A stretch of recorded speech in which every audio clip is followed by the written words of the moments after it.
19मध्ये आपल्याला माहिती आहे की संपूर्ण देशामध्ये सध्या जनगणनेचं काम मोठ्या प्रमाणात केलं जात आहे। त्याच्यासाठी शिक्षक लोक घरोघरी जाऊन जनगणना करत आहे, त्याचे रेकॉर्ड्स तयार करत आहे आणि दिलेल्या कालावधीमध्ये त्यांना हे आपलं काम पूर्ण करून शासनाला ते सादर करायचं आहे। अशा या सगळ्या धावपळीमध्ये मात्र शिक्षकांची आपल्या शारीरिक हेल्थची, आरोग्याची हेळसांड होताना अनेक उदाहरणं आपल्याला दिसून येतात। एवढंच नाही तर आपल्याला माहिती असेल की जेव्हा मतगणनेचं काम किंवा SIRचं काम करत असताना जर तुम्ही सोशल मीडिया बघणारे असाल तर आपल्याला माहिती आहे अनेक BLOनी उत्तर भारतामध्ये आत्महत्या केल्याचं आपल्याला निदर्शनास आलं। अशा पद्धतीच्या घटना उत्तर भारतातही झालेल्या दिसतात। परंतु माझा आजचा विषय जो आहे तो फार वेगळा आहे। महाराष्ट्राच्या संदर्भामध्ये बोलत असताना आणि विशेषतः विदर्भाच्या संदर्भामध्ये बोलत असताना मोठ्या प्रमाणात ऊन विदर्भामध्ये तापते आहे।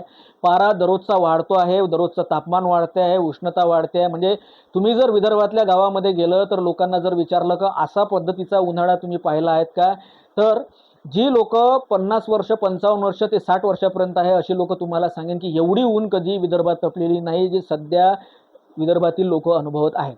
यालाच अनुसरून आपल्याला माहिती आहे की शासनाने लहान मुलांच्या शाळा ज्या आहे ज्या 15 ते 22 जूनला सुरू होणार होत्या, उन्हाचा तडाखा पाहून त्या कोर्टाने सांगितलं की ह्या 30 जूनला सुरू केल्या पाहिजे, म्हणजे पुन्हा मुदतवाढ दिली। म्हणजे याचा अच्छा पद्धतीचा परिणाम उष्णतेमुळं शाळांच्या सुरू होण्यावरही झालेला आहे। एवढं ऊन तपून राहिलेलं आहे विदर्भामध्ये। अशा उन्हाच्या तडाख्यामध्ये जनगणनेचं काम करणाऱ्या शिक्षकांच्या संपूर्ण परिस्थितीमधून एक अत्यंत दुर्दैवी घटना अमरावती जिल्ह्यातल्या वरुड शहरामध्ये घडलेली आहे।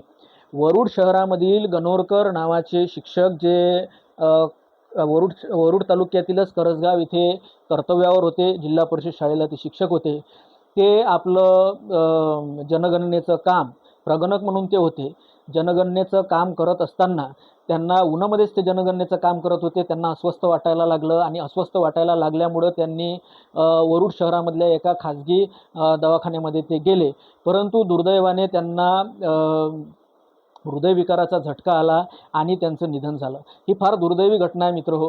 ही याच्यासाठी आहे की गणोरकर सर हे एक चांगले शिक्षक तर होतेच होते, पण ते एक चांगले साहित्यिक होते, एक चांगले विचारक होते। ते विचारक याच्यासाठी होते की मी स्वतः त्यांचे आर्टिकल आवर्जून अनेक आर्टिकल वाचलेली आहे। त्यांना सामाजिक प्रश्नांची जाण होती। सामाजिक प्रश्नांवर ते आपली मतं बेधडकपणे लिहित असत, मांडत असत। महापुरुषांच्या आणि इतिहासाच्या संदर्भामध्ये सुद्धा त्यांची मतं अत्यंत स्पष्ट आणि निर्भीडपणे ते लिहित होते। एक चांगले लेखक होते। असा एक चांगला समाजाच्या कामाचा माणूस निघून गेला की समाजाचं नुकसान काही प्रमाणात होत असतं। दुसरी गोष्ट अशी आहे की यामधून एक असंही लक्षात येते की शिक्षकांनी जे काही जनगणनेचं काम शासनाने त्यांना दिलं आहे, माझी सगळ्या शिक्षकांना विनंती आहे की एखादं काम मागं पुढं झालं तर चालत, परंतु आपण आपल्या आरोग्याची काळजी घेतली पाहिजे। एक लक्षात घेतलं पाहिजे की आपण हे सगळा उन्हाचा तडाखा एवढा मोठ्या प्रमाणात जाणवत असताना मी मागं एका व्हिडिओमध्ये म्हटलेलं आहे, अंजना ओम कश्यपच्या गोदी मीडियावर मी जो व्हिडिओ केला त्याच्यात म्हटलेलं आहे की शिक्षक या उन्हातानामध्ये जनगणनेचं काम करतायत, ते आजारी पडतायत। माझ्या ओळखीचे अनेक शिक्षक आहे, त्यांना मी जेव्हा त्यांना विचारलं की सर उन्हातानाचं नको फिरत जाऊ, थोडीशी ऊन थंडी झाल्यावर जात जा, पण ते म्हणते भाऊ म्हणते आम्हाला दिलेल्या वेळेत ते टार्गेट पूर्ण करावं लागते, त्याचा फॉलोअप द्यावं लागते। म्हणून माझी प्रशासनाला याची विनंती आहे की अशा पद्धतीचं थोडासा त्यांचा कालावधी वाढवून देण्यात यावा। ह्या उन्हातानामध्ये बिचाऱ्यांची मोठ्या प्रमाणात होलपट होताना दिसते आहे।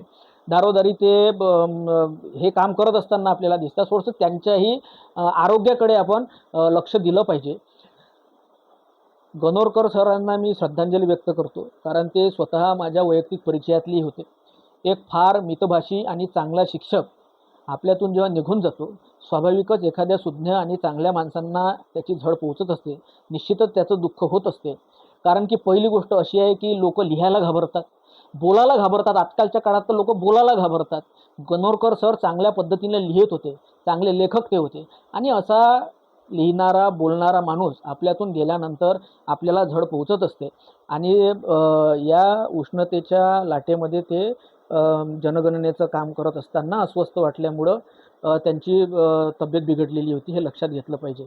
एक चांगला माणूस आपल्यातून निघून गेला, त्याला आदरांजली आम्ही व्यक्त करतो. अत्यंत हळहळ ज्या दिवशी हा विषय झाला त्या दिवशी मोठ्या प्रमाणात हळहळ सामान्य माणसांकडून व्यक्त करण्यात आली, साहित्य वर्गाकडून व्यक्त करण्यात आली आणि कार्यकर्ते लोकांकडून व्यक्त करण्यात आली. निश्चितच गणोरकर सरांसारखे चांगले शिक्षक फार कमी असतात.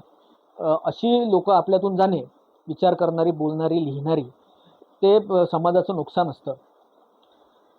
दुसरं त्याच्या बातम्यासुद्धा पेपरमध्ये आलेल्या आहे. शिक्षक संघटनेनं गणोरकर सरांच्या संदर्भामध्ये शासनाने काही मदत केली पाहिजे. काही लोकप्रतिनिधींनी शासनाला पत्र दिलं की गणोरकर सरांच्या कुटुंबातील एकाला शासकीय नोकरीमध्ये सामावून घेतलं पाहिजे. ही सगळं लोकांचं त्यांच्याबद्दलची सहानुभूती आहे, प्रेम आहे आणि ते अगदी स्वाभाविक आहे. दुसरी एक घटना घडलेली आहे वरुड तालुक्यामध्येच अगदी 2 दिवसापूर्वी.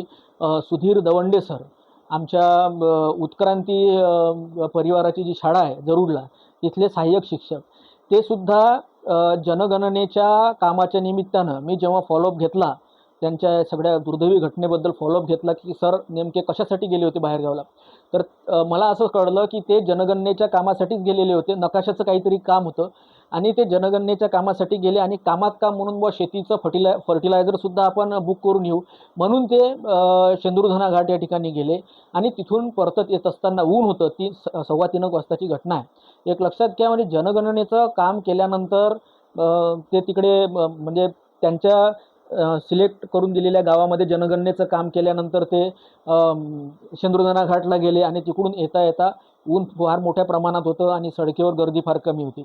अशा वेळेस त्यांचा तिथं अपघात झालेला आहे आणि त्या अपघातामध्ये त्यांचं दुर्दैवी निधन झालेलं आहे.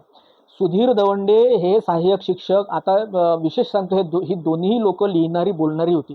सुधीर दवंडे सर गुरुदेव सेवा मंडळाचा जो प्रचार दौरा असतो, त्या प्रचार दौऱ्यामध्ये ग्रामगीतेचा प्रचार करणे, शाहू फुले आंबेडकरांच्या विचारांचा प्रचार करण्यासाठी त्यांनी म्हणजे आमच्या वरुडमध्ये सिटी पठाण सर आणि दवंडे सर हे एका काळातली एक जोडी अशी होती की कुठेही सामाजिक कार्यक्रम असला, शाहू फुले आंबेडकरांचा कार्यक्रम असला, मग ती शाळा असो, गावामध्ये असो, ते स्वतः पदरीचा पैसा खर्च करून कार्यक्रमाला जाणारे. मीही त्यांच्यासोबत 2-3 वेळा कार्यक्रमाला गेलेलो आहे.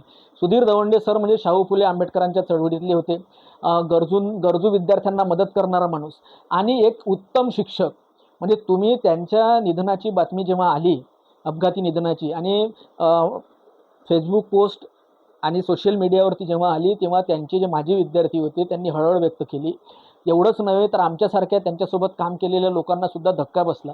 कारण की एखाद्या चांगल्या चळवळी, पहिलीच गोष्ट तर चांगल्या चळवळीमध्ये लोक भेटत नाही.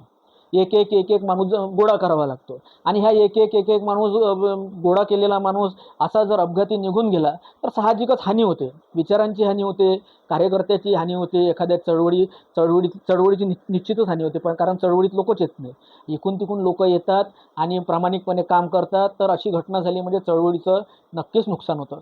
अशी ही दोन्ही लोक आमच्या तालुक्याच्या दृष्टीनं अत्यंत महत्त्वाची असलेली, इतरही शिक्षक महत्त्वाचे आहेत, त्याच्याबद्दल वादच नाही, कारण शिक्षक नावाची गोष्टच महत्त्वाची आहे. चांगला शिक्षक हे समाजाचं भूषणच असते, हे समाजाचा ठेवा असतो. चांगले शिक्षक आहेत म्हणून चांगली पिढी घडू शकते अशी अपेक्षा समाज करत असते. म्हणून शिक्षकांनी आपल्या आरोग्याची काळजी घ्यावी. शासनाचं काम नक्की करावं, पण पहिले आरोग्य पाहिलं पाहिजे. आपलं आरोग्य चांगलं राहील तर आपण चांगल्या पद्धतीनं काम करू. परंतु त्यांचाही काय गुन्हा आहे, म्हणजे कसं आहे, दिलेल्या वेळेत जर काम पूर्ण करायचं असेल तर कामाचा वेग वाढवावा लागतो आणि ऊन मी म्हणून राहिलं, अशा उन्हामध्ये ते काम करतील तर ते आजारी पडू शकतात. म्हणून शिक्षकांना विनंती आहे की त्यांनी आपलं आरोग्य सांभाळून काम करावं.